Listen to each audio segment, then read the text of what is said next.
Hey everyone, thanks for joining me to talk about pain, and I wanted to talk to you today about standing desks. And this episode will also be available on video on my YouTube channel. So go ahead and head over there if you'd like to see what I'm talking about. I will be using my skeleton to describe some of the relationships that I want to talk about. So it might be worthwhile to head on over there. Okay. So standing desks have been pretty popular this past, many years. And the general consensus is that sitting is very bad for us. And therefore standing is very good for us because it's not sitting. However, I would contend that we can do both very poorly and contribute to pain. So what I'd like to talk to you about is what you should think about if you're considering a standing desk. And part of this, I'm going to be taking you through a little test to determine the root cause of some of your back and or sciatic pain. And that way you'll be able to understand whether a standing desk is good for you or not, or sitting is better for you, or if you're going to vacillate between the two, what to think about in your decision. So hopefully this helps you out. All right. So the first idea around this is there's an assumption that all back pain is created the same and is all due to the same problem, which I think is kind of funny because if you go to 5 different practitioners, you're going to hear 5 different strategies about why you're having pain and how to solve it. So I believe that there's a lot of misunderstanding about why we're having back pain and how to solve it. And this has led to this idea that, oh, if we just stand more, this should help us. So it's not quite as simple as that. And so I'm going to take you through what I believe is causing almost all back pain. And I don't expect you to believe me. However, I would like you to do the test that I'm about to show you so you can understand why you're having back or sciatic pain. And then you can decide whether the standing desk is a right move for you. Okay, so I'm going to take you through a couple different tests. And basically what I would like you to do first to understand the cause of your back pain is I'd like you to lie down on a firm surface with your legs straight like this. All right? Preferably it would be the floor because it's firmer and gives you more feedback into your body.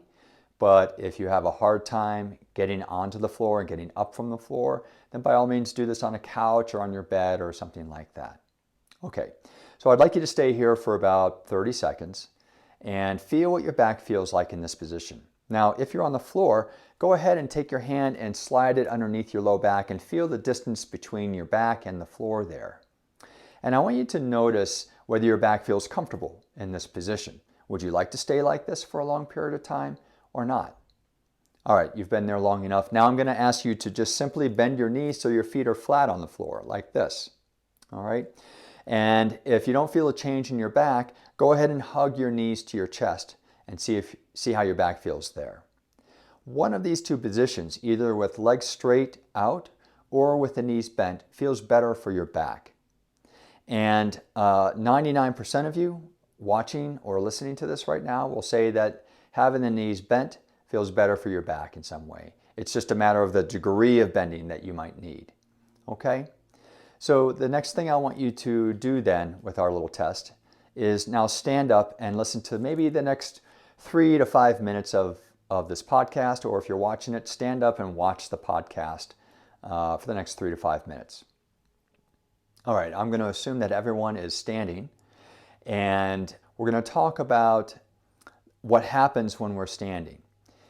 If you're standing normally right now, what I'd like you to notice is whether your knees are locked backwards or straight.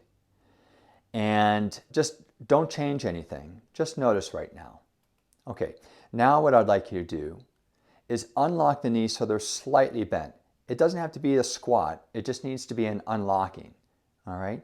And feel what just happened to your back when you unlocked your knees. And now I'd like you to go ahead and lock your knees again one more time and feel what just happened to your back again.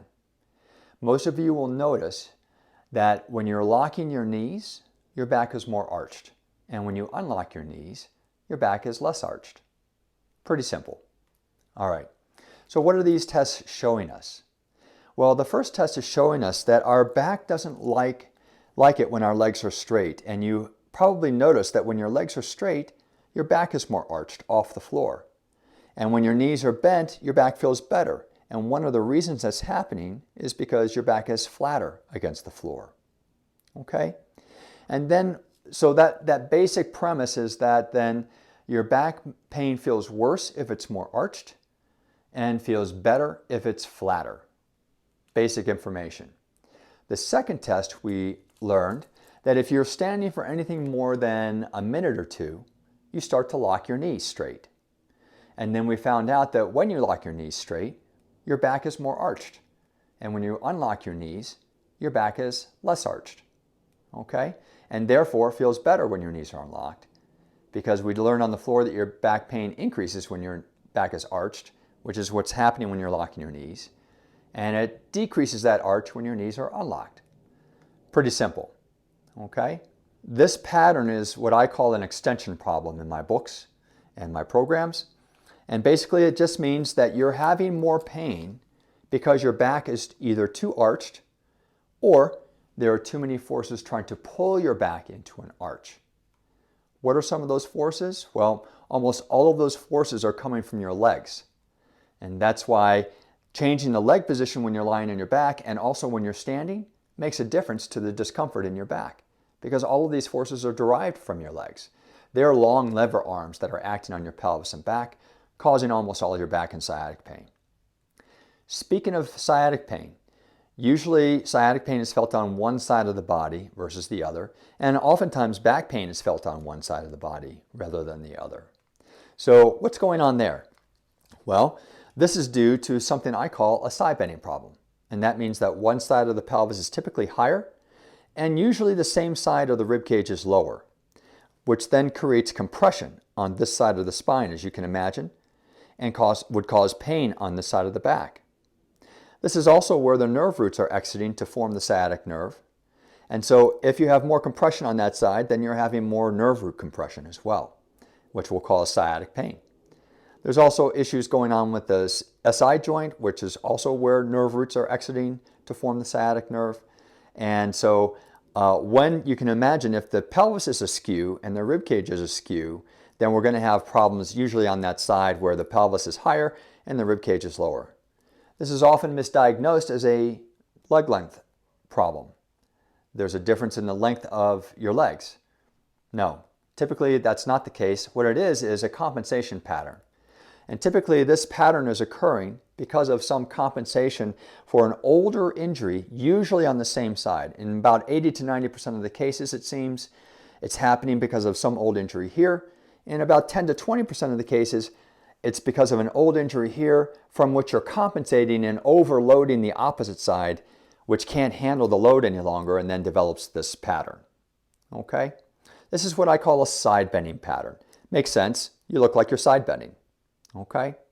Now, so this is again responsible for unilateral back pain, sciatic pain, SI joint pain, very easily solved. So what does all this have to do with getting a standing desk? Well, you can imagine that if you're used to sitting at your desk for any number of hours and then you go to a standing desk, initially that's going to feel good because it's just a change in position of your body. Okay?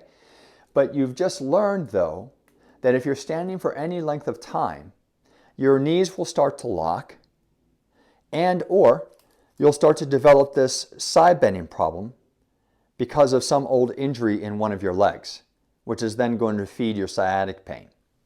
All right? So it doesn't mean that standing desks are bad for you. It's just important for you to understand that when you get a standing desk, don't think that it's going to solve all your problems, because you'll have a different set of problems from standing too long than you'll have from sitting too long. So really the answer, in my opinion, is to first understand why you're having pain and fix those issues, so that if you're sitting or standing and you're aware of what's going on with your body, it won't really matter which standing desk you get or which chair you're sitting in, because you will understand and be able to create a good environment for you. So I won't go into which standing desks I think are better or worse, because frankly, I don't think it really matters. I mean, you can test out as many as you want, but understand that if you're getting a standing desk to solve your pain, the standing desk isn't the cause of your pain. And so a standing desk won't solve your pain. The chair isn't the source of your pain either. So it's not going to solve your pain. It's your understanding of why you're having pain and fixing those issues that is both the cause and solution of your pain. Okay? So maybe this will save you a lot of money getting a standing desk, or maybe if you do get a standing desk, you can set a little timer that goes off after 5 minutes to check on your knees to see whether you're locking them out. Especially if you found that locking your knees causes your back to arch and arching your back hurts your back, then you'll want to take pains to not arch your back. And you'll find though that actually your back is arching less when you're sitting. But you can also sit, for instance, if you sit at the front of your chair and are reaching forward to your computer, then you're going to be arching your back doing that too. So it's really understanding what patterns of your body, what are the patterns that are causing your pain, and what is causing those patterns to occur. That's the secret to either standing, sitting, or doing whatever more comfortably in solving your pain. Not so much that you're standing or sitting, but it's more like how you're standing or sitting. That's critical.